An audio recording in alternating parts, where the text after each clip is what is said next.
Hello guys, reporting from home town అనమాట. ఇంకా ఊరు వచ్చిన తర్వాత ఖాళీగా ఎలా ఉంటాం భయ్య? ఇంటి దగ్గర దోస్తులు, రోడ్డు మీద షికార్లు, తెల్లారేదాకా ముచ్చట్లు. సో అదే పనిలో భాగంగా బండి స్టార్ట్ చేసి ఇంటి దగ్గర ఫ్రెండ్స్ తో రోడ్డు మీద విహారయాత్రకు బయలుదేరడం జరిగింది.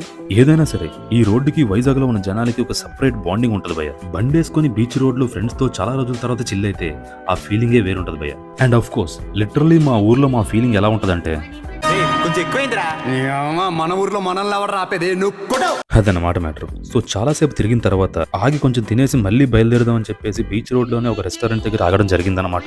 చూసారా తింటున్నప్పుడు బీచ్ వ్యూ ఎంత బాగుంటుందో. నైట్ అయితే ఇంకా అదిరిపోద్ది భయో. సో ఇంటి నుంచి బయటకు వస్తే మా పంచాయతీ ఎలా ఉంటుందంటే కిటికీలు తెల్లారే వరకు సాగుతూనే ఉంటుందన్నమాట. సో నైట్ జరిగిన విషయాన్ని ఊర్లో లేని మా ఫ్రెండ్ గారితో షేర్ చేసుకుని చిల్ అవ్వడం, అండ్ అలాగే వచ్చే న్యూ ఇయర్ కి గోవా ఎలా వెళ్ళాలని గత 5 ఏళ్లుగా ప్లాన్ చేయడం నాకు ఇది చాలా మామూలైన విషయం అనమాట. సో మీ ఫ్రెండ్స్ తో మీరు ఎలా చిల్ అవుతారో కామెంట్స్ లో చెప్పండి. అండ్ అలాగే సబ్స్క్రైబ్ చేసుకోవడం అయితే మాత్రం మర్చిపోకండి.